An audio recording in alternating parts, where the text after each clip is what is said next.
Alright, welcome back to Metal Heroes Review, episode 91. Do I think before I go on my break I'll be able to hit the 100? That's a maybe. Yes. So with this particular one, we're discussing episodes 11 to 14 of Jiraiya. Episode 11 begins where we left off last episode, where Jiraiya had his butt handed to him by... Excuse me. What's the name of these two guys here?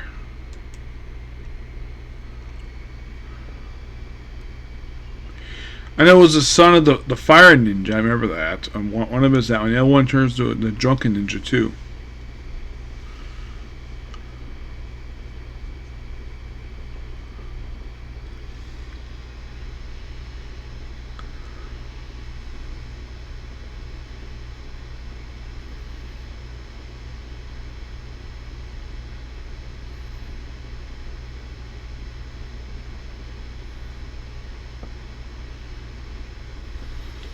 It was here it is. It's Lu Long and Chang Kung Fu Jr. Yes, and he in Kung Fu Jr. is slicing at Jiraiya's armor, creating some cuts in it, and then they're able to get. And then of course Jiraiya, Ryu, and the Spirit Ninja get away due to get this happening. Ryu using her glowing eyes to create a small laser beam that reflects up Jiraiya's sword and has the two enemies thrown into their room, destroying what looks to be a Chinese shrine. Oh, and Ryu collapses. And she remains like that for the rest of this episode and the next episodes. It's revealed in episode 13 that because of that, she has suffered through amnesia. Yep, that is an actual plot thread that will exist for a little while before she gets Mary back. So they need payback against, well, of course, according to Jiraiya's father, he thinks that possibly he's been overconfident with his armor, but basically he has confidence in himself because he's using it, so he proceeds to take the armor that's damaged. Though by the way, Tau, he's like, just some cuts. He'll live, no problem. It was nothing really serious. So basically Towson takes it to, after taking a taxi to this lair, he just presses a button, just looks around, goes inside. I'm like, dude, you're underground. Who would see you there? And he goes inside this room, and we see the scientist called Dr. Smith, which was somebody who Towson smuggled base appearance. Seems like this guy is from America.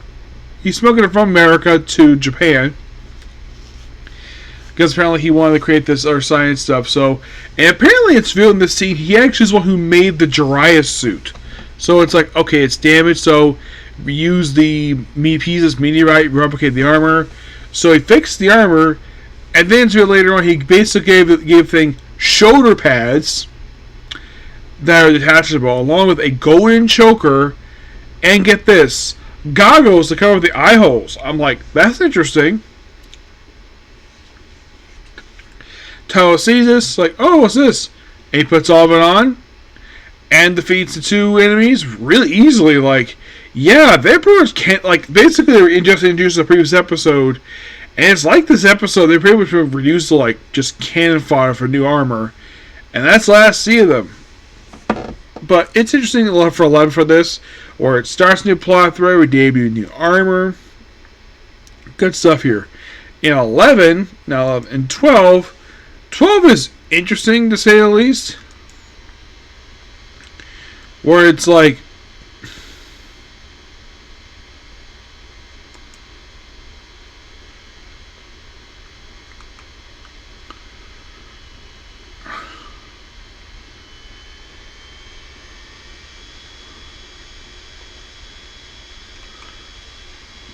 so get this. Next episode debuts basically a guy by the name of Memora, who apparently is an old student of Tenzin. Yes. And apparently this is apparently he's from the Paper Ninja Clan. You're thinking, Paper Ninja Clan? What the heck is that? So, this is an evil ninja clan that commits crimes like robbery and murder.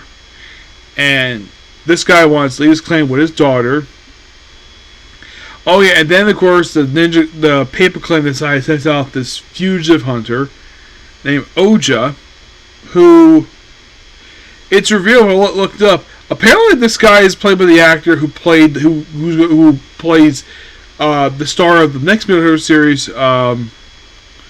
Jedi. Yep, the very next show. Basically, it's very similar. Where they do this over in Kamen Rider occasionally. Actually, more like Sentai, where they basically show off an actor in one show, and they come back and the next show is basically like a featured character. Sentai did this a few times. Most of the show era. In the case of Commodore, I don't think they ever had a chance to do this. So, excuse me. In the case of Middle Heroes, this actually is I kid you not, this is only the second time this has happened, where you have a character, you have an actor show up in one series as a guest star, and somehow he tries to be so good, he becomes the star of the next show. Yeah. And it turns out that there's Mizumi's daughter, Kasumi, who looks like she's about 15-ish, I'd say, 15, 16, where she has a paper cream pendant, and we have the name Ojo basically appears there too. He's like early 20s. I see how he looks and how she looks. I'm like, really?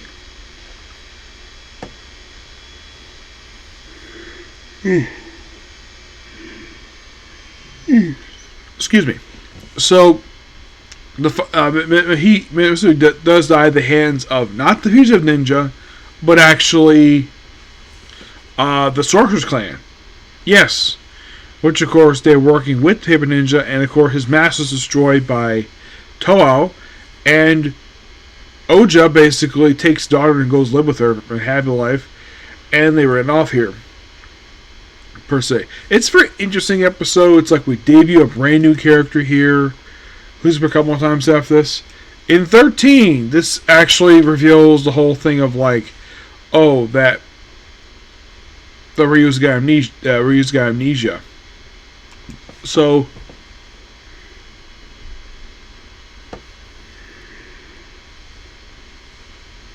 excuse me again. Let me fix that there.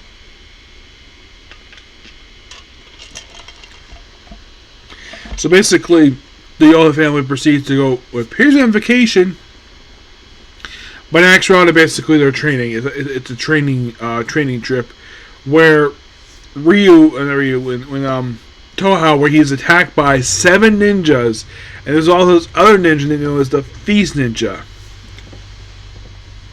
who's only sadly here for this one episode. Yeah, and the whole thing with the other ninjas is that it turns out basically when they show up again, like, oh, turns these guys are some of Townsend's favorite students. And why are they here? Well, for 2 reasons. One, to protect Ryu, and the other, give Jiraiya some training. And of course, there's a bit of espionage, like basically Feast Ninjas posing as one of the ninjas.